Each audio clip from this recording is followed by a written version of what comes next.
Good morning everyone. सो कैसे हैं आप लोग? आई होप कि आप लोग अच्छे होंगे और अच्छे नहीं भी है तो अच्छे हो जाएंगे।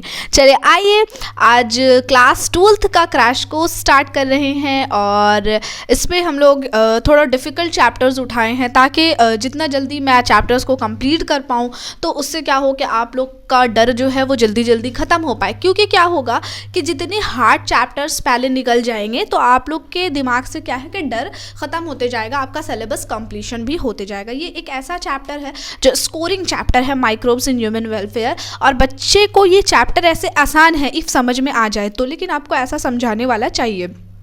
मेन पॉइंट ये है, आप कहीं भी पढ़े लेकिन मतलब एक बार इसमें एक्सप्लेनेशन मांगता है, क्योंकि अगर इसका कॉन्सेप्ट आपको क्लियर होगा तो आप आसानी से इसमें बहुत अच्छा स्कोर कर सकते हैं। इससे दोनों तरह के क्वेश्चंस बहुत अच्छा से बन पाता है, ऑब्जेक्टिव भी और सब्जेक्टिव भी। तो इसलिए मैम आज ये चैप्टर को उठाई है, आपका 12th का ये चैप्टर है माइक्रोब्स इन ह्यूमन वेलफेयर।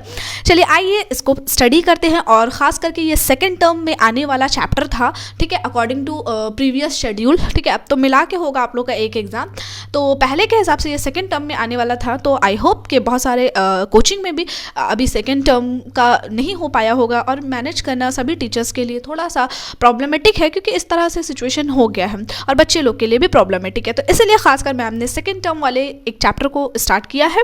चलिए स्टार्ट करते हैं बिना समय गवाए, अब पढ़ाई करते हैं। चलिए आइए माइक्रोब्स इन ह्यूमन वेलफेयर में हम लोग पढ़ते हैं माइक्रोब्स क्या है। देखिए, microbes are diverse protozoa, bacteria. Microbes protozoa भी हो सकते हैं, बैक्टीरिया भी हो सकते हैं, फंगाई भी हो सकते हैं। अच्छा, कोई भी माइक्रोस्कोपिक एनिमल्स या प्लांट्स, वायरस भी हो सकते हैं, मतलब बहुत ही छोटे। माइक्रोस्कोप मतलब बहुत ही छोटे।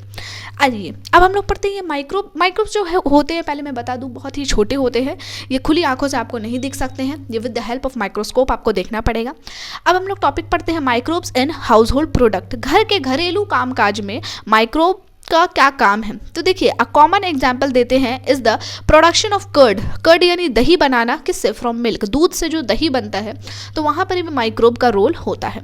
माइक्रो ऑर्गेनिज्म, जैसे कि अगर हम लोग बात करें लैक्टोबैसिलस नाम के माइक्रो ऑर्गेनिज्म का, ठीक है, और भी दूसरे होते हैं जिसको हम लोग लैक्टिक एसिड बैक्टीरिया बोलते हैं, LAB। ये ग्रो करते हैं मिल्क में, दूध में ग्रो करते हैं और दूध को कन्वर्ट कर देते हैं दही में। इस ग्रोथ के दौरान the lactic acid bacteria produce करता है एसिड। लैक्टिक एसिड बैक्टीरिया जो है दूध से दही बनाने के लिए करता क्या है, तो वो एक एसिड प्रोड्यूस करता है, एसिड बाहर निकालता है। वो एसिड जो है कोगुलेट करने लगता है, धीरे धीरे जमने लगता है, और पार्शियली थोड़ा थोड़ा धीरे धीरे आधा आधा करते करते वो डाइजेस्ट कर देता है मिल्क के प्रोटीन को डाइजेस्ट करते जाता है, और करते करते वो दही में बनाना उसको कन्वर्ट कर देता है।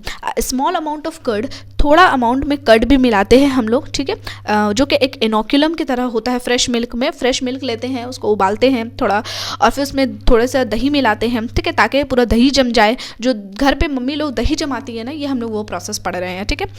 नेक्स्ट, और स्टार्टर की तरह तो उस थोड़े से दही में क्या होता है, million of lactic acid bacteria होता है, जो कि सूटेबल टेम्परेचर मिलने से, यानी उसके हिसाब का टेम्परेचर मिलने से वो मल्टीप्लाई कर जाता है और पूरे मिल्क को कन्वर्ट कर देता है दही में, which also improve it's nutritional quality, और दूध का न्यूट्रिशनल क्वालिटी को भी बढ़ा देता है। इसलिए दही खाना फ़ायदेमंद है। अभी तो ठंडा है, ठंडा में नहीं खाइए, पर गर्मी आने पर थोड़ा सा दही का सेवन करना चाहिए अपने खाने के टाइम में, मील्स के साथ। एक आध चम्मच भी सुबह और दिन में, रात में, इस तरह से एक आध चम्मच भी दही लेना चाहिए, इससे बहुत फ़ायदा होता है। ये क्या करता है, विटामिन B12 के कंटेंट को भी इंक्रीज़ कर देता है।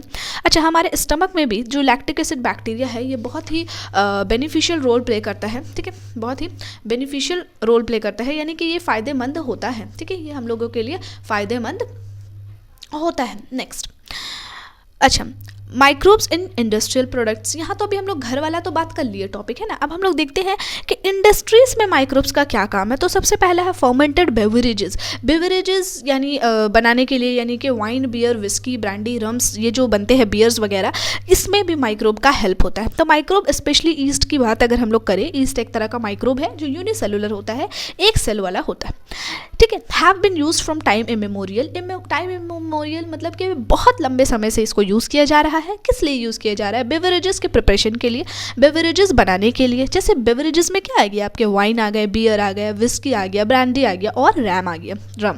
अब देखिए, ये याद रखिए ना है आप लोग को। नेक्स्ट, वाइन एंड बियर जो है ये प्रोड्यूस्ड होता है बिना डिस्टिलेशन प्रोसेस के, इसलिए ये दोनों थोड़ा सस्ता भी मिलता है as compared to whisky, brandy और रम, क्योंकि ये जो है ये एक फर्मेंटेड ब्रोथ डिस्टिलेशन प्रोसेस किया जाता है तब ये दोनों तैयार होता है, प्यूरिफिकेशन जिसमें थोड़ा प्यूरिफाई करता है, इसलिए इसका जो प्राइस है वो थोड़ा ज़्यादा होता है। ठीक है, नेक्स्ट, वैसे अल्कोहल्स जो है वो हेल्थ के लिए इंजीरियस है, ये आपके बॉडी के मेजर ऑर्गन्स को ख़राब करते हैं। अगर आप पढ़ लिख के किसी भी तरह का टोबैको या अल्कोहल यूज़ करते हैं तो यानी खुद से अपने और अपने आने वाले जनरेशन को ख़त्म करने की तैयारी कर रहे हैं।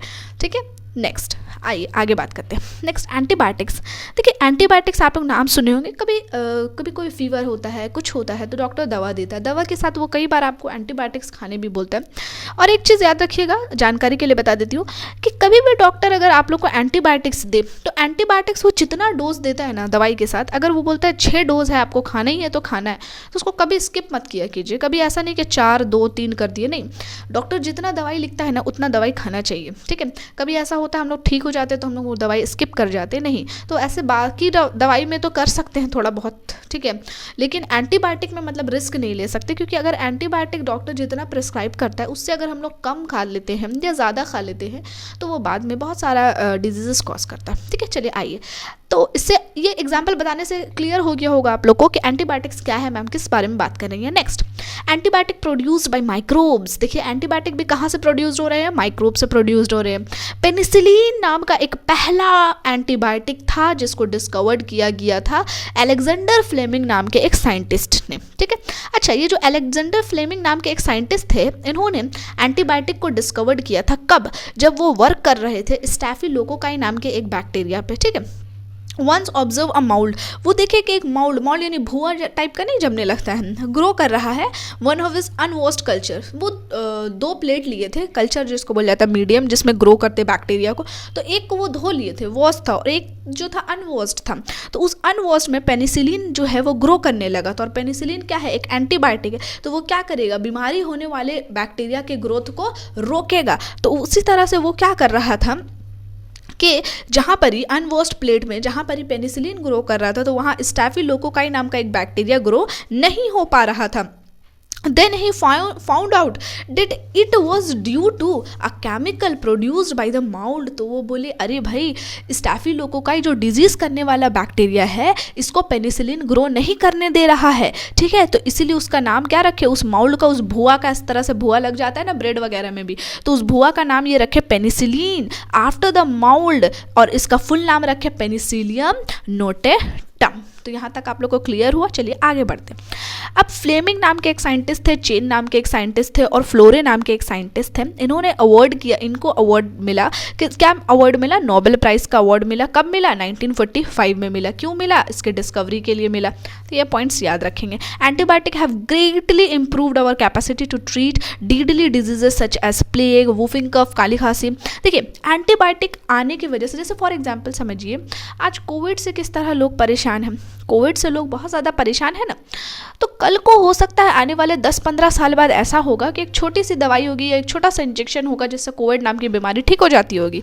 क्यों मैं ऐसा बोल रही हूँ, क्योंकि आज से बहुत साल पहले प्लेग एक ऐसा डिजीज़ था, वूफिंग कफ एक ऐसी खांसी थी जो कभी बंद नहीं होती थी। प्लेग चूहों से फैलने वाली बीमारी थी, 1 से 2, 2 से 3 पूरा का पूरा गांव खत्म हो जाता था। प्लेग ऐसा बीमारी था।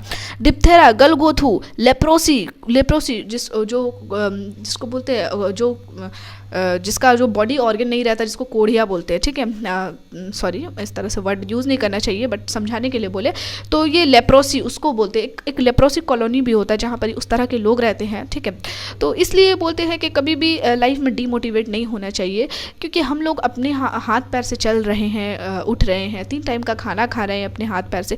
कोई लोग ऐसे होते हैं जिनके पास ना हाथ होता है ना पैर होता है, ना देखने को आँख होती है। तो इसलिए अपने आप को बहुत ही ज़्यादा लकी मानना चाहिए, और हमेशा आप जिस भी कास्ट को मानते हैं, भगवान हो, ईश्वर हो, अल्लाह हो, जीसस हो, वाहिगुरु हो, तहे दिल से हमेशा शुक्र अदा करते रहना चाहिए कि thank you God for this, thank you God for this. ठीक है, चलिए आइए, तो देखिए उस तरह से and which use to kill millions all over the globe. तो इस वजह से क्या हुआ था, पहले जो था ये नाम की बीमारियां थी। तो आप लोग को याद रखना, ये सारा नोट्स एनसीईआरटी का फ्रेम नोट्स है, तो बहुत हेल्पफुल नोट्स है, नोट्स पूरा बना लीजिएगा। देखिए प्लेग, वूफिंग कफ यानी काली खांसी, डिप्थेरा यानी गलगोथू, लेप्रोसी यानी खुश्क रोग, ये सभी ऐसी बीमारियां थी जिससे, जैसे आज वायरस से पूरा इफेक्ट हो रहा है, इससे भी कई ज़्यादा हद तक इफेक्ट हुआ था ये सारा बीमारी जो आज हम लोग पढ़ रहे हैं। और वो एक छोटी सी दवाई, एंटीबायोटिक्स की दवाई से सही होने वाली आज वो दवाई है, लेकिन वो पिछले कई साल पहले बहुत ही तबाही मचा चुकी थी, गांव का गांव पूरा ख़त्म हो जाता था। तो today we can not imagine a world, ठीक है, विदाउट एंटीबायोटिक्स। तो ये सब जो थे which use to kill millions of people all over the globe, ये पूरे ग्लोब में मिलियंस ऑफ पीपल को ये मार चुकी थी। और अब जो है इसका संभव है, इसका इलाज क्या है, तो वो एक एंटीबायोटिक का गोली है।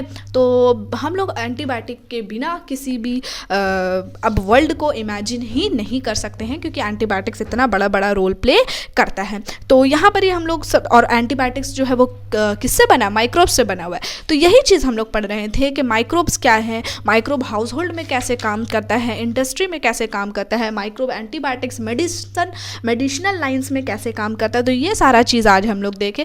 मिलते हैं नेक्स्ट पार्ट के साथ, जहां हम लोग chemicals, enzymes and other bioactive molecules से स्टार्ट करेंगे। तब तक आप लोग वीडियो को बहुत ज़्यादा शेयर कीजिए, क्लास 12th के जितने भी बच्चे हैं उनको शेयर कीजिए, ताकि मैक्सिमम बच्चे पढ़ पाएँ, फ़ायदा ले पाए नोट्स का भी और एक्सप्लेनेशन का भी। नोट्स तो कहीं से भी मिल जाएगा, बट अच्छा एक्सप्लेनेशन मैटर करता है बच्चों। तो पढ़ते रहिए, खुश रहिए, थैंक यू।